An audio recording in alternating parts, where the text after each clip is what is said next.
Está no ar o Lições da Bíblia, o nosso encontro semanal de estudo profundo da Palavra de Deus.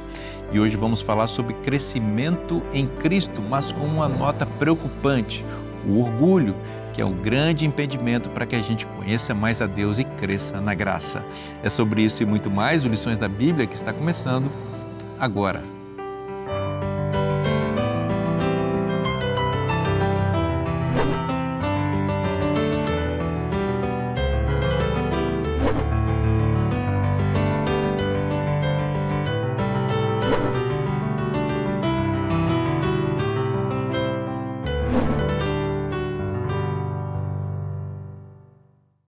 Nós já estamos juntos aqui para começar esse programa que eu tenho certeza que vai ser uma grande bênção na nossa vida, porque vamos conhecer mais a Deus e vamos entender os desafios que nós temos também na nossa personalidade e no nosso caráter. Muito obrigado pela sua presença conosco, porque você ama estudar a Palavra de Deus e a cada semana espera esse programa, tanto na TV quanto no YouTube, né?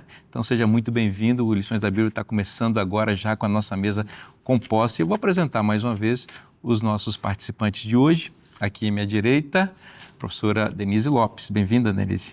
Obrigada, pastor. Muito bom estar aqui mais uma vez para essa roda de discussões tão especiais, assim, então, coisas tão importantes que a gente vem aprendendo, né? Eu sinto que a cada dia, a cada semana que passa, eu conheço um pouco mais a Deus e um pouco mais a mim mesma, né? Porque é importante a gente reconhecer quem nós somos para podermos realmente interagir com Deus e permitir que Ele faça a sua obra em nós. Então, muito obrigada por essa oportunidade. Eu que agradeço, é um privilégio estar com você aqui e com o pastor Marlington. Bem-vindo mais uma vez, amigo, muito bom ter você aqui. Alegria estar de volta e, segundo Oséias, a gente crescer e conhecer e prosseguir conhecendo o Senhor. Esse é o desafio desse estudo. Exatamente. Pastor Jolivet, mais uma vez, amigo, bem-vindo. Obrigado, privilégio discutirmos mais um tema. E um tema bem pesado. É verdade, é verdade. Pastor Marlington, por favor, ora para a gente. Senhor, ao fecharmos nossos olhos, pedimos-te que abras nosso entendimento. Amém. Que teu Espírito esteja não apenas aqui nesta sala, falando a nós, através de nós, mas também no coração, na mente de cada pessoa que está assistindo, para que entendamos, conheçamos e reconheçamos nosso Deus Criador, Mantenedor e Salvador. Amém. Louvamos-te e agradecemos-te por esse momento, em nome de Jesus. Amém. Amém. Pastor Marlington, estamos estudando sobre crescimento em Cristo e, como você destacou, o texto de Oséias, o nosso objetivo é prosseguir no conhecimento de Deus, mas tem um freio que impede esse crescimento muito forte, está instalado na natureza humana. O pecado original, não é, surgiu no coração de Lúcifer e foi compartilhado com todos nós, que é o orgulho. É uma citação de Ellen White curta, mas que nos ajuda a entender a gravidade do problema de hoje, né, para justificar a necessidade de estudar isso. Ela diz no livro Parábolas de Jesus, na página 154, na edição original em inglês, nada é tão ofensivo a Deus, nem tão perigoso para a alma humana, como orgulho e a presunção. De todos os pecados é o que menos esperança incute e o mais irremediável. Por isso, a autora colocou esse tema, porque ele é impeditivo no conhecimento de Deus, não? Exato.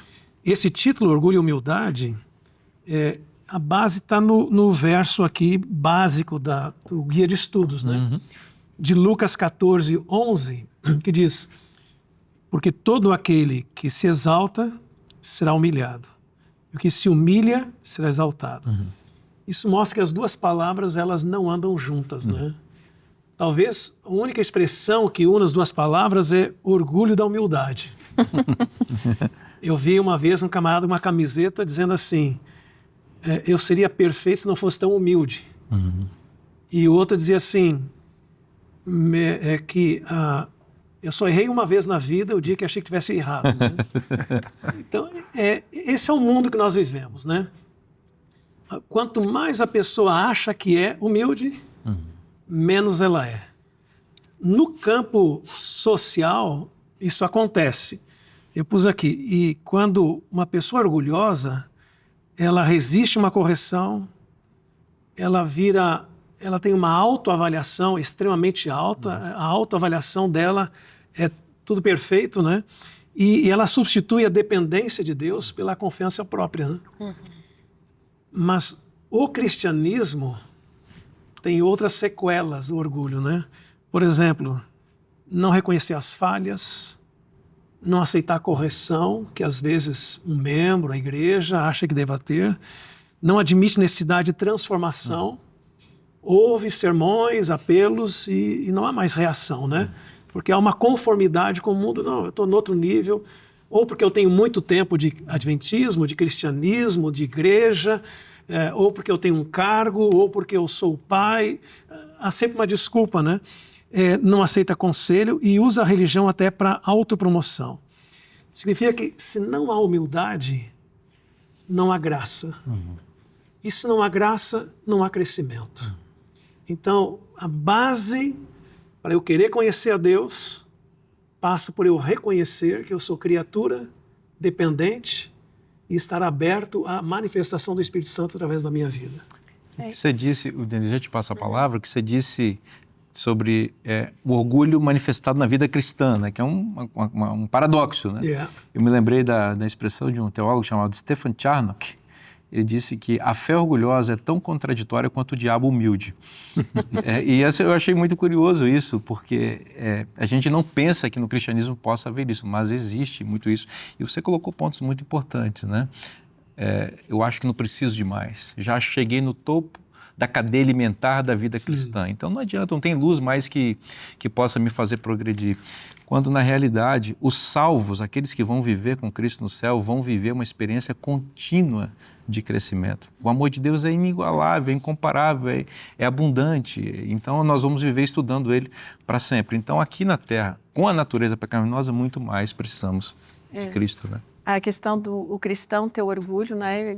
Alguns motivos, às vezes, que podem levá-los, não são justificáveis, obviamente, mas às vezes é o privilégio que você tem de saber um pouco mais do que o outro, provoca orgulho. Às vezes uma posição de responsabilidade que você recebe num cargo na igreja, alguma coisa, né? Então, às vezes a pessoa tem aquela noção assim, se eu estou recebendo essa posição, esse cargo, né? Eu sou melhor que o outro. Um dom né? especial. Um dom especial. Então, quando na verdade não é tanto Deus me colocando ali, não tanto pelo que eu posso oferecer, mas o que Ele quer fazer em mim. Exatamente. Né?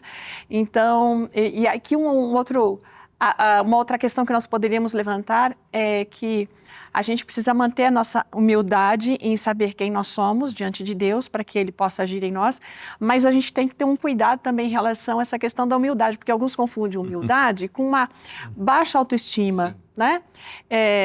O outro sempre vai ser melhor que eu, até a gente vai mais aqui à frente falar alguma coisa em relação a isso, mas a humildade e baixa autoestima, elas são diferentes, né? Porque a baixa autoestima, ela não reconhece aquilo que Deus deu para ela, né? Os benefícios que Deus concede para ela como pessoa, características, habilidades. Mas o humilde, no caso a humildade, reconhece isso, né? Tem a consciência de quem ele é, as dificuldades que ele possui, mas também ele confia naquilo que Deus coloca nas mãos dele e ele age por amor a Deus também. Então, acho que é uma coisa importante a gente tornar clara a diferença que existe, que ser humilde não significa ter baixa autoestima, e baixa autoestima não significa ser uma pessoa humilde. Há uma frase que diz que humildade não é pensar pouco de si mesmo, mas pouco em si mesmo. Muito legal. Legal. Bom, eu quero pontuar aqui, já que nós estamos falando de orgulho e humildade, queria pontuar aqui o que nós encontramos em dois textos. Um que mostra o orgulho e outro que mostra a humildade. Okay. Em duas figuras que são representações dessas duas expressões aqui, né? Primeiro, o orgulho.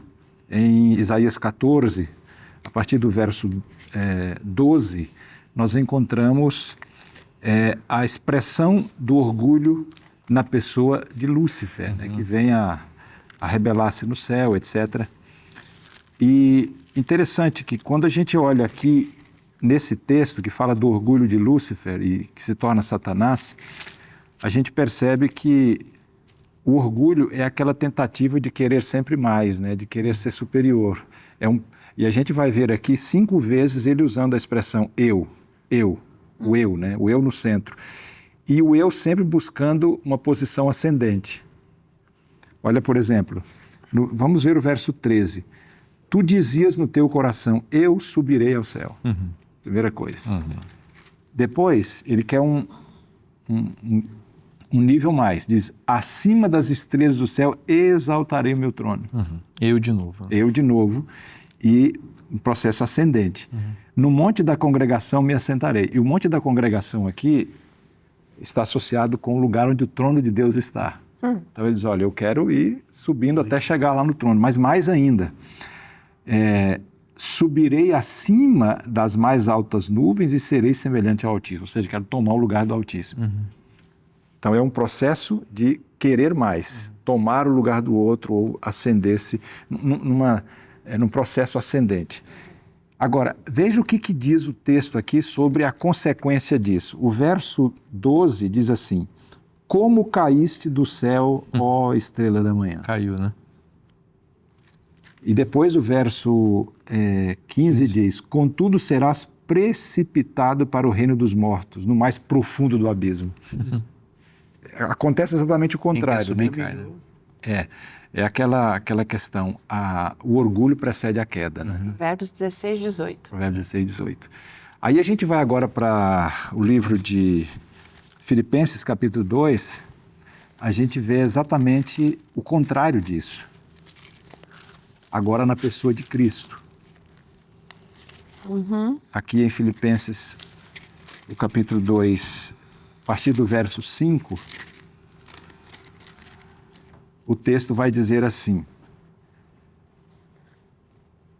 tende em vós o mesmo sentimento que houve também em Cristo Jesus, pois ele, subsistindo em forma de Deus, então ele já estava no topo, né? Ele era o Senhor do universo, não julgou por usurpação, por orgulho, né? Ser igual a Deus. Antes, agora vem o processo descendente. Enquanto Lúcifer é um processo de ambição, né? de crescer, aqui diz que Cristo renuncia. Olha, ele era Deus, mas se esvaziou, assumindo a forma de servo, tornando-se semelhante aos homens, reconhecido em figura humana, a si mesmo se humilhou, tornando-se obediente até a morte e morte de cruz. Então há um processo descendente de humilhação para nos resgatar, para ser o nosso Salvador. É uma atitude altruísta, né? É uma atitude de renúncia. E qual é a consequência disso? Agora veja que impressionante, né? Qual é a consequência disso? Verso 9. Pelo que também Deus o exaltou sobremaneira e lhe deu o nome que está acima de todo nome. Então, claramente aqui está aquilo que Jesus diz, né? Quem quer ser o primeiro Será o último. será o último. E quem se humilha será exaltado. E eu queria só concluir mencionando que, de fato, é muito difícil para nós seres humanos vivemos essa experiência, né, de humildade e achar esse ponto de equilíbrio entre ser humilde e, de repente, não ter uma autoestima baixa. É uma diferença tênue ali.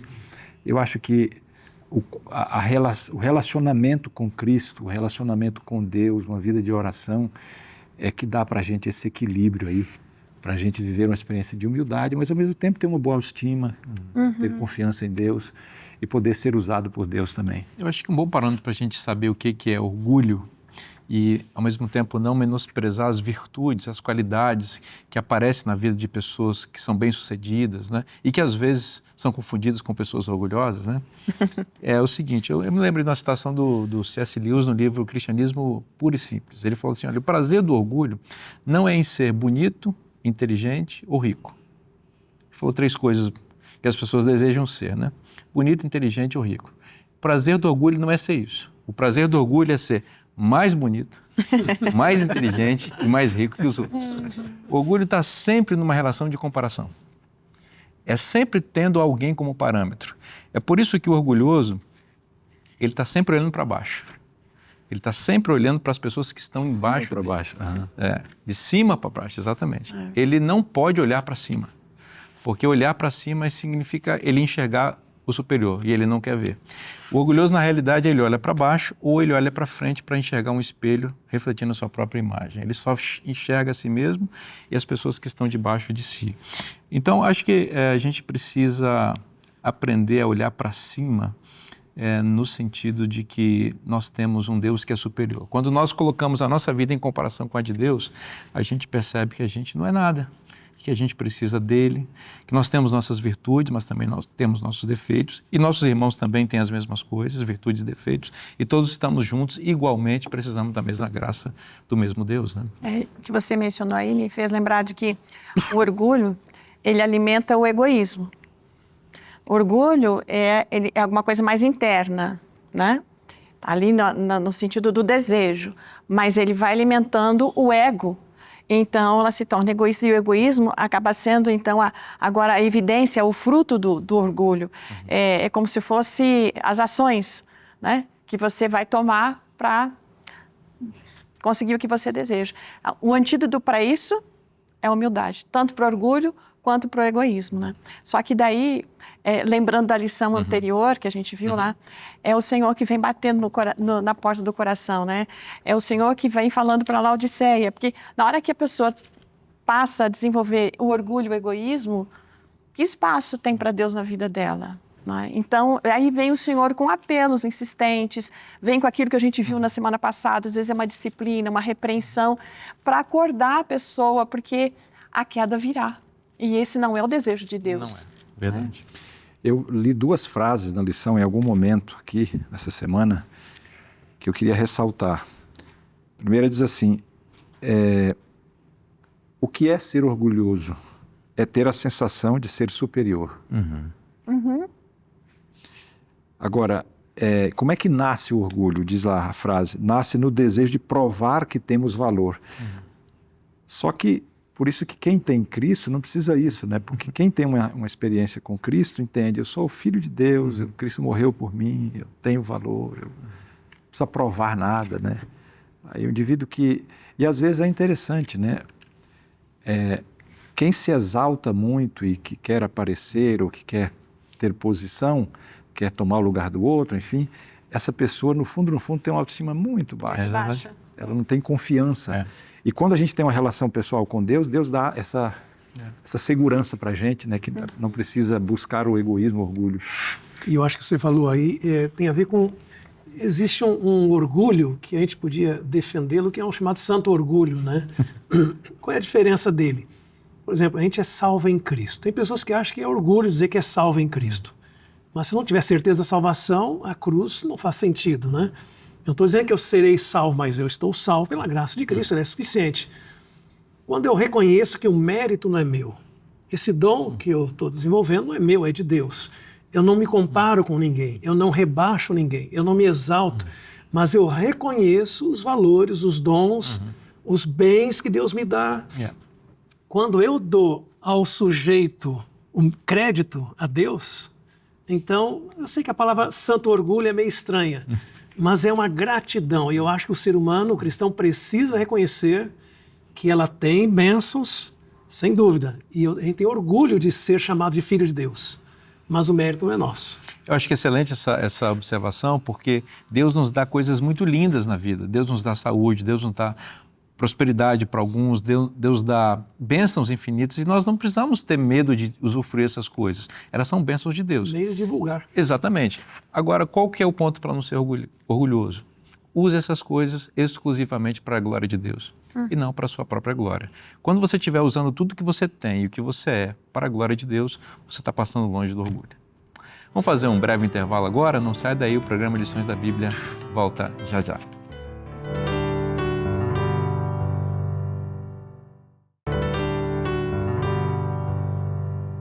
Talvez você esteja pensando assim, eu preciso entender melhor as profecias, mas nem sei por onde começar.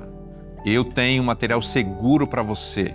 A revista Esperança Eventos Finais organiza o estudo de Daniel e Apocalipse de forma clara, progressiva e profundamente espiritual. É conteúdo sério para quem leva a fé a sério. Agora eu quero ser bem direto com você. Pegue o seu celular agora mesmo e envie uma mensagem para 12 982 44 4449. Vou repetir, hein? 12 982 44 4449. Escreva para nós agora. Não deixe para depois. Peça a sua revista Esperança gratuitamente. Sabe por quê? Ela já foi paga pelos Anjos da Esperança. E comece esse estudo sensacional. O conhecimento bíblico que você adquire hoje fortalece as decisões que você vai tomar amanhã. Mande sua mensagem então, agora mesmo, para 12 982 44 4449 e você receberá essa bênção na sua vida. E não se esqueça, se está na Bíblia, é bom para você. Estamos de volta agora no segundo bloco do programa Lições da Bíblia para continuar estudando a Palavra de Deus com você. E você que acompanha com a gente o programa Lições da Bíblia sabe que esse programa é totalmente pautado na Bíblia por meio da forma como o guia de estudos, a lição da Escola Sabatina, organiza e divide esse tema e apresenta para nós todos os dias.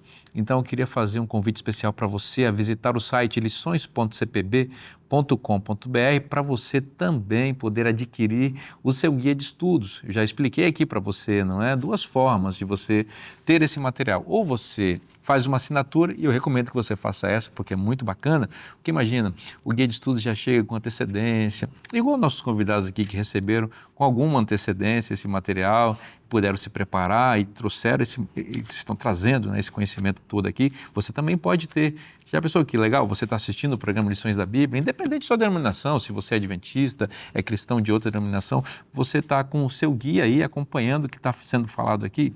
É muita bênção. Além disso, você pode estudar todos os dias de manhã. A outra forma de você adquirir é comprar de forma avulsa, numa livraria CPB perto de você ou no site lições.cpb.com.br. Fica a dica, tá bom? Bom, vamos continuar estudando sobre o tema do orgulho versus a humildade. No bloco anterior a gente viu como essas duas coisas são contrastantes e como o orgulho interfere muito, atrapalha muito no nosso crescimento em Cristo. Pastor Jolivet, uma das passagens mais emblemáticas para a gente conhecer também essa relação entre o orgulho e a humildade, em que aparece um personagem orgulhoso e um personagem humilde juntos no mesmo contexto, é Lucas 18, na parábola do fariseu e do publicano. Então, aqui nessa parábola, Jesus está tentando mostrar o que significa realmente depender de Deus. E o que significa vida cristã, né? E ele propõe então a parábola, mas eu queria, antes de ler a parábola, ler o verso 8, que antecede. Jesus faz uma pergunta aqui. Ele diz assim: quando o Filho do Homem vier, ele porventura vai achar fé na terra? Então, diante dessa pergunta, ele então segue aí a sequência com a parábola. A importância da fé, né? Então ele está exaltando aqui. Aí ele vai dizer assim: havia 2 pessoas, um era um publicano. Aliás, antes de falar exatamente aqui do verso 11, do fariseu, não é o publicano, é o fariseu, no verso 9, Jesus está aqui tentando trazer uma explicação porque as pessoas confiavam em si mesmas, diz aí o texto, por se considerarem justas e por desprezarem os outros. Ou seja, essas pessoas eram autossuficientes. Então, para combater isso e para mostrar o que era realmente ter fé, Jesus conta a parábola. Aí ele fala do fariseu. O fariseu estava em pé, ou seja, ele queria um lugar de destaque para ver, as pessoas verem que ele estava orando. E diz aqui que ele orava de si para si mesmo. E eu fiquei pensando, o que quer dizer isso, de si para si mesmo? E aí eu pensei o seguinte: primeiro, aqui há um jogo irônico, né? Ele está orando, mas ele está orando como se ele fosse o Deus, né? O centro. Ele se dirige a Deus, mas o conteúdo da oração está ao redor dele mesmo. Exato. Segundo lugar, Deus é mencionado, mas na verdade ele está centrado no eu. Em terceiro lugar, ele está no templo, mas a oração não ultrapassa o seu próprio ego. É isso que Jesus está tentando mostrar aqui. E o que ele dizia? Ó Deus, graças te dou, porque não sou como os demais homens. Ele começa a comparar, né? Eu não sou roubador, eu não sou injusto. né? Eu devolvo o dízimo, etc, etc. E aí, ou seja, era uma comparação e uma autopromoção em todo o tempo. Não havia lugar para Deus na vida dele. Aí Jesus diz, esse aí não vai ser justificado. Por outro lado, o publicano, que era um indivíduo que era considerado de uma situação assim desvantajosa na sociedade, né? Ele, diz aí o texto, estava longe. Ele não queria um lugar de destaque. Ele tinha vergonha. E aqui eles estavam no templo, mas ele se esconde lá num cantinho. Ele não ousava nem levantar os olhos ao céu. Ele batia no peito, né, com sentido de angústia e dizia, ó Deus, sê propício a mim, pecador. Aí Jesus disse, esse sim vai justificado. Então, qual é a lição que a gente aprende aqui? Nós precisamos, de fato, reconhecer que somos pecadores. A gente não merece o céu, a gente não tem justiça própria, a gente é pecador, a gente depende de Deus. Quando a gente tem essa atitude, a gente está abrindo o coração para Jesus entrar e operar a salvação que ele precisa. E é interessante como esse pecado ele engana, né? Porque olhando de fora, primeiro eles têm muita coisa em comum, né? Os dois No templo, criam em Deus, foram ao templo, se ajoelharam, falaram com Deus, aliás, demonstraram dependência de Deus, e é isso que o ser humano enxerga, né? Aí o restante é para quem tem o espírito aguçado e é Deus daí, né? Porque a postura corporal começa a fazer distinção entre um e outro. O foco da oração, um fala de si, o outro reconhece pecados. A comparação, um se compara com os outros, o outro não está preocupado com isso, não menciona ninguém. A base da confiança, são as obras pessoais, o outro se julga indigno, misericórdia. O tom da oração, né? Um é de autojustificação, o outro é de arrependimento, e o resultado final não podia ser outro, né? Um é justificado e o outro não. É interessante como a Bíblia tem histórias semelhantes a esta que dá um nó na gente, né? E a gente olha, espera a resposta de é esse que Deus vai abençoar, vai defender o povo, e a gente vê isso em Saul e Davi, entre a mãe e Mardoqueu, os trabalhadores na vinha, Deus mostrando que o fariseu para o povo, o fariseu devia ser aprovado, mas Deus rejeita. E socialmente o publicano deveria ser exaltado, mas Deus olha de forma contrária. Então, isso mostra que a gente não tem muitas condições de julgar, porque tão perigoso quanto o orgulho é a crítica, é o julgamento, é a comparação. E por mais que eu, às vezes, me julgue, não, olha como ele se acha. Na minha humildade, eu posso estar sendo orgulhoso também, né? Então, é uma mensagem para nós de que não importa o que eu tenha, o que eu faça, o que eu seja, aparentemente mais do que outros, se não for pela graça de Cristo, isso torna um estorvo na vida espiritual. O publicano dá a impressão de que ele chega e quer dizer para Deus assim, Senhor, o Senhor tinha que ficar feliz comigo, né? O fariseu, desculpa. O Senhor tinha que ficar feliz comigo, afinal de contas, olha o que eu faço. Né?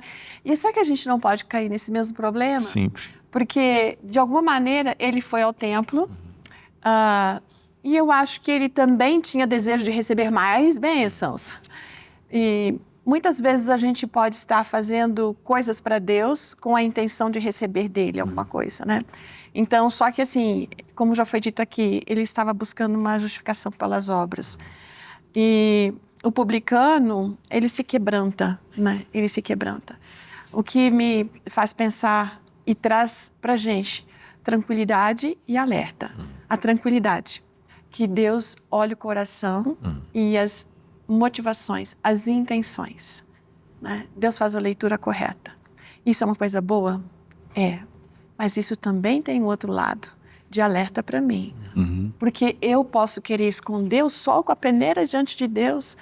É muito natural o ser humano vai se justificar, né? Se não, começa pelo fato de que ele reconhece-se o publicano como pecador. Quando a gente ora, nem sempre a gente está reconhecendo os nossos pecados. E a gente quer, como se fosse assim, ludibriar a Deus. Senhor, eu faço tudo isso aqui. Entendeu? Eu ajudo na igreja, eu dou aos pobres, eu faço isso, aquilo, aquilo outro. Isso não me justifica. É o quebrantamento. Deus sempre vai olhar as minhas motivações, as minhas intenções. Eu quero destacar uma coisa que eu acho que é importante aqui. O conteúdo da oração dele, logo no início, ele fala, ó Deus, graças te dou. Então, ele está fazendo uma oração de gratidão. Gratidão é uma coisa positiva, mas na hora certa. Essa hora não é a hora de gratidão. Aqui é uma reunião pública no templo. E as reuniões públicas no templo, elas tinham 2 horários, de manhã e de tarde. E o que acontecia nesses horários que reunia as pessoas? O sacrifício da manhã e o sacrifício da tarde. O momento do sacrifício não era o momento de agradecer. O momento do sacrifício era o momento de pedir. E pedir o quê? Pedir coisas que aquele sacrifício evocasse no meu coração. Quando eu olho para o sacrifício, e o animal que estava morrendo ali no altar, ele é um representante do Cristo que morreria no futuro. Então agora pensamos em nós mesmos. Quando eu olho para a cruz de Cristo, que sentimentos devem vir no meu coração? Não a minha bondade, não a minha obediência, não os dízimos que eu devolvo, não como eu sou supostamente superior a outras pessoas. Quando eu realmente enxergo o sacrifício de Cristo, eu enxergo o meu pecado, como eu sou mau, como eu sou impuro, como eu sou egoísta, como eu sou invejoso, fica muito claro diante de mim quem eu sou.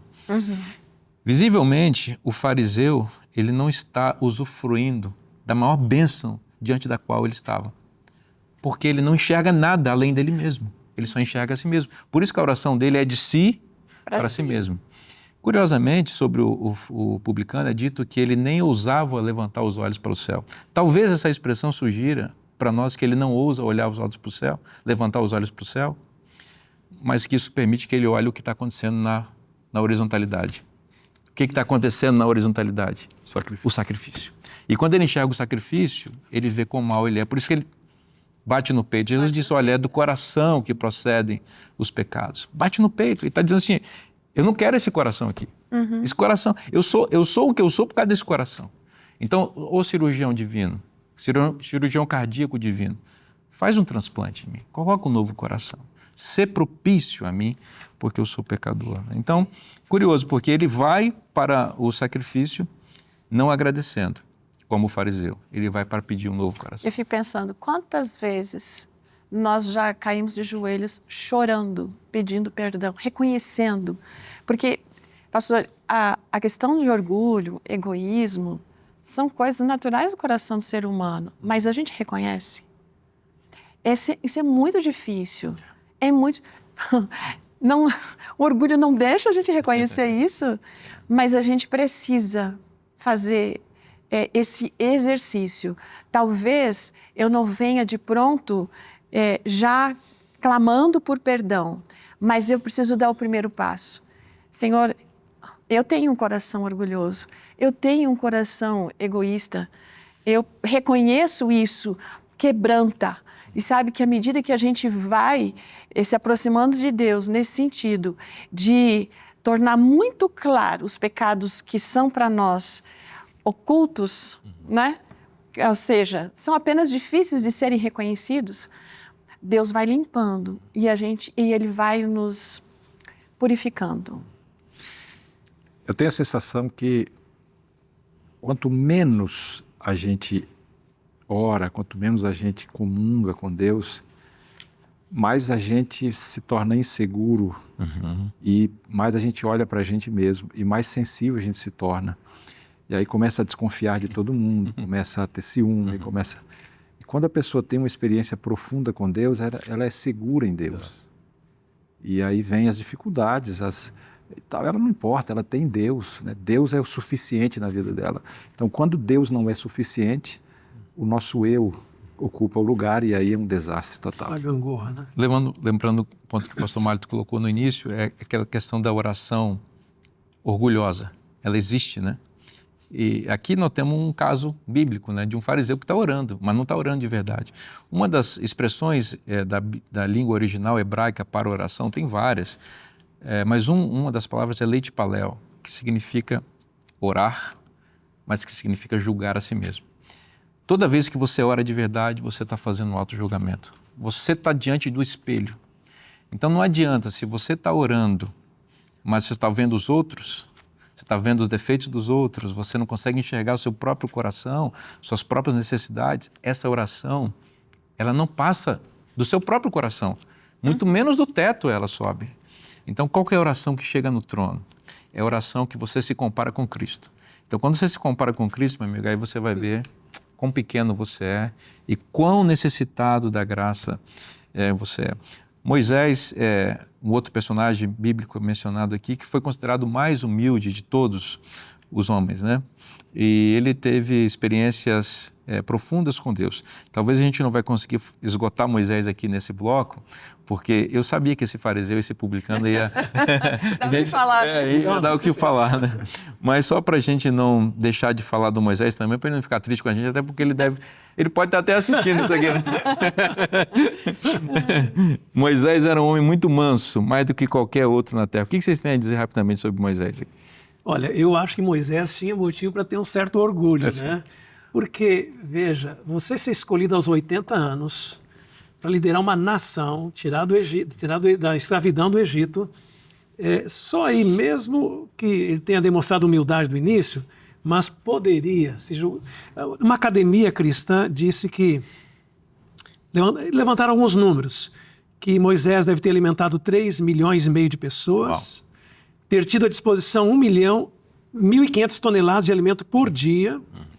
O povo teria que ter 4.000 toneladas de madeira por dia para cozer alimentos, milhares de galões de água por dia para beber, encontrar diariamente um local equivalente a vários quilômetros quadrados para acampar o povo, transformar escravos em sonhadores e liderar 78.600 líderes. Uau.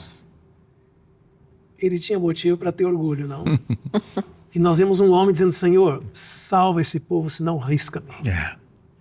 Parece que quanto mais, diz um ditado, quanto mais fruto o ramo tem, mais ele se encurva para baixo. Quanto mais a gente conhece a dependência de Deus, mais a gente vê que a gente não é nada, porque a gente sabe que Ele que está sustentando a gente em cada momento da vida. Excelente, pastor Marlton. Um bom resumo sobre Moisés. A gente poderia falar um pouco mais. Quem sabe a gente fala um pouquinho sobre Moisés no próximo bloco. Não sai daí, o programa Lições da Bíblia volta já já.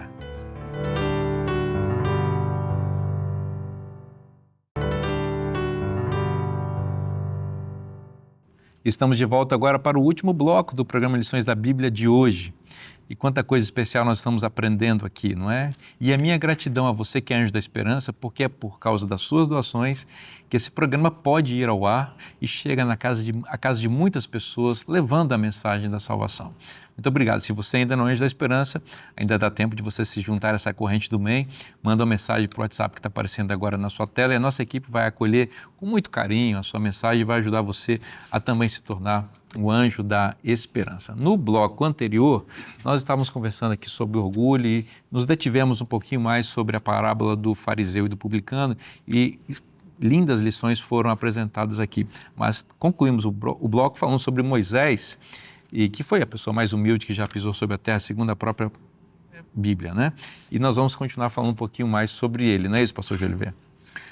E eu queria ressaltar aqui um detalhe em relação a Moisés, que é a importância de nós mantermos o nosso foco, o nosso olhar, a nossa perspectiva no céu. E aí, quando a gente olha a história de Moisés, a gente vê em Hebreus capítulo 11, né, a descrição de que Moisés se negou a ser chamado lá filho da filha de Faraó, abandonou toda a beleza, a riqueza ali que ele tinha para se unir ao povo de Deus. Ele fez uma escolha, ele tomou uma decisão. Por quê? Aí diz o texto, porque ele contemplava o galardão, ele contemplava a pátria celestial, ele sabia onde queria chegar, né? Só que logo na sequência, a gente percebe Moisés errando, porque ele mata lá o egípcio. E qual é a lição que a gente aprende? Moisés não era perfeito. Enquanto nós estamos aqui nesse mundo, nós estamos também tropeçando, mas o olho tem que estar no céu, porque Moisés prosseguiu. E porque ele prosseguiu, Deus pôde usá-lo. Aí a gente chega no livro de Números, capítulo 12, verso 3. No capítulo 12 de Números, o texto diz: Moisés era o homem muito manso, mais do que qualquer sobre toda a terra. No capítulo 12, Moisés era um homem muito manso, o mais manso, mais paciente. Só que no capítulo 20 do mesmo livro, a gente encontra Moisés errando de novo. Moisés fere a rocha quando ele deveria apenas falar a rocha. E fere 2 vezes ainda, né? Aí Moisés teve consequência os seus erros. Ele não entrou em Canaã terrestre. Só que Deus o levou para o céu depois. Então, qual é a lição que eu aprendo nisso aqui? Veja, primeira coisa, nós precisamos manter o foco onde a gente quer chegar. Nós temos um céu a ganhar. Nós temos que manter os olhos em Cristo em todas as circunstâncias. Segunda lição, enquanto aqui nesse mundo a gente está sujeito a errar, mas a gente tem que se levantar, tem que voltar a olhar para o céu. E aí, isso mostra que, em realidade, o perfeccionismo não tem lugar, não é? Essa ideia, né, de que essa última geração não vai mais pecar. Enquanto aqui nesse mundo nós temos uma natureza pecaminosa, mas o nosso coração precisa estar em Deus. Né? Deus olha a inclinação do nosso coração. Em algum momento a gente tropeça, mas levanta, olha para o céu, pede perdão e a vida continua e vamos vencendo em Deus. E com isso Deus vai aperfeiçoando o nosso caráter para a eternidade. E assim como Moisés foi para o céu, ele vem para nos buscar e para nos dar, sim, aí a perfeição na volta de Jesus. O pior problema do perfeccionismo moral é o orgulho. Né? Porque você pode achar que... Você pode imaginar tolamente que você se absteve completamente dos pecados e se orgulhar disso. Né? E aí você cai no pior de todos os pecados, o mais ofensivo de todos. Né? Mas falando sobre Moisés, ele viveu 120 anos.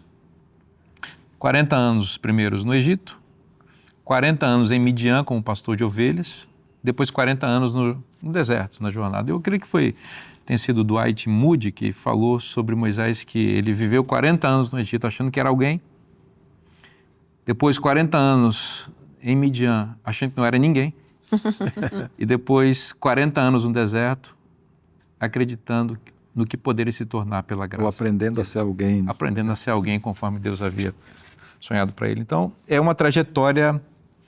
Eu acho que Moisés é o ser humano por excelência, sabe? Além de ter sido um personagem histórico real, ele é o ser humano ideal, cheio de virtudes e defeitos, cheio de humildade e de orgulho.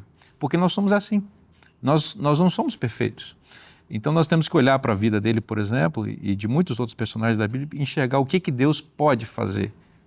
Ele também vai fazer o mesmo em nós, se nós permitirmos. Né? Amém. Quando o pastor estava falando sobre manter os olhos, né, o foco em Cristo Jesus, e pensando aqui no que você estava também comentando, eu penso que a educação de Moisés ela foi fantástica, porque desde pequeno ele aprendeu a olhar para Jesus, manter o foco, né? Mesmo lá no palácio, onde ele podia se orgulhar de tudo aquilo que ele tinha, porque ele estava no maior reino do período da história, mas ele manteve o foco. E isso é que deu para ele, que a lição chama aqui de força moral. E eu tentei identificar, assim, para mim a força moral tem a ver com isso, discernimento para você avaliar o que é melhor. Né? E conseguir ir contra a sua própria vontade. Porque estando no palácio, olha que tentação que era aquilo, gente. Ele seria o próximo faraó, mas o foco, aprendido desde criança, manteve na juventude, né? Deu força moral para ele, para saber o que Deus esperava dele, o caminho que ele tinha que seguir. Isso também é ser humilde, né? Então, e a transformação que ocorreu na vida dele, como foi bem dito aqui, ele teve suas quedas, é alguma coisa que nunca acontece na vida da gente assim como um milagre, é um processo de verdade. É que o orgulho, ele é fantasioso. Ele cria ilusões na nossa mente. E a pessoa que está com os olhos naquele que é invisível, como se diz a respeito de Moisés aqui, está de olho no galardão verdadeiro, que é o que é dito aqui em Hebreus 11 sobre Moisés, ele enxerga a realidade, para além das fantasias.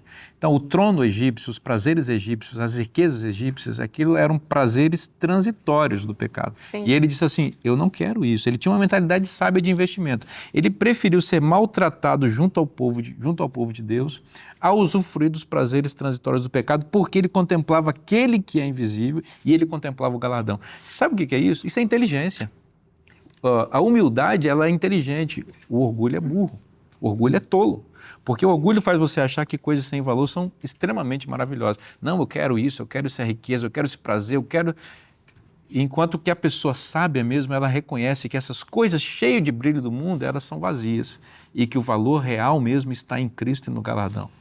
Eu só queria lembrar do assunto lá do colírio. Jesus está dizendo, né? Vocês têm que usar o colírio. Esse colírio é abre o olho, né? Abre o olho para realmente o que é real, o que é de valor. É verdade, é verdade. Vamos contigo, pastor Marlito? Vamos lá. Eu fico pensando qual é o maior doente que existe. Pior doença é o enfermo que não reconhece a enfermidade, né? Assim também é o maior pecador, é o que não reconhece o pecado, né? E aí vem o orgulho novamente. E é triste esse episódio de Lucas, aqui no capítulo 24, quando os discípulos... Perdão, 22... Verso 24. Capítulo 22, verso 24 a 27, né? Porque esse episódio dos discípulos discutindo quem era o maior acontece depois do quê? Da ceia. Depois da ceia. Cerimônia da humildade, né? Ninguém menos do que Jesus ali dando uma aula prática para eles. O acusador fugindo e os 11 ainda não entendendo, né? E aqui Jesus dá uma revolução no conceito de liderança, né?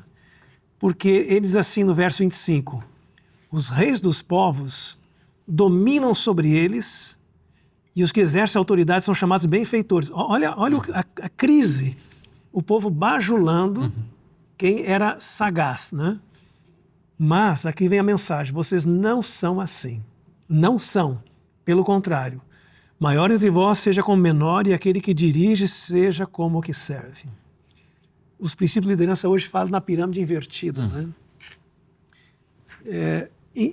Pode ser no organograma da igreja, no organograma institucional, sobretudo social, de eu servir, baseado no ministério de Cristo, né? E quando a gente serve, primeiro, isso tem que vir do coração, tem que vir não porque eu quero algo, mas como consequência, e não por estratégia política, administrativa, mas por resposta espiritual e de Cristo. Então, quando a gente reage dessa forma, o resultado aí sim é o texto que nós já vimos antes, de ser exaltado, né? Então, aqui foi uma mensagem para os discípulos, numa época que não deveriam ser eles, né? Para uma mensagem tão triste, num momento totalmente impróprio, mostrando que nenhum de nós está imune a essa enfermidade chamada orgulho. Exatamente.